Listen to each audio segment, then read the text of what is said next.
నేను చంద్రబాబుని అడుగుతాను, అయ్యా చంద్రబాబు, నెయ్యిలో జంతువుల కొవ్వు ఉందని,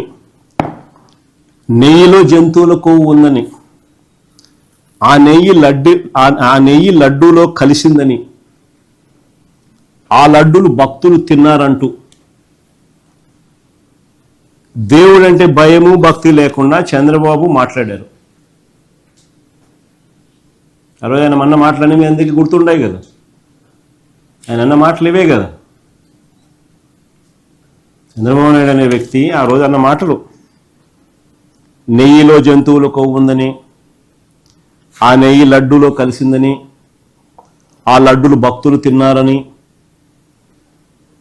దేవుడు అంటే భయము భక్తి రెండు లేకుండా చంద్రబాబు నాయుడు మాట్లాడిన మాటలు. నేను అడుగుతాను, మరి జంతువుల కొవ్వు నెయ్యిలో కలిసిందని, ఆ లడ్డులు భక్తులు తిన్నారని చెప్పడానికి ఆధారాలు దొరికాయా?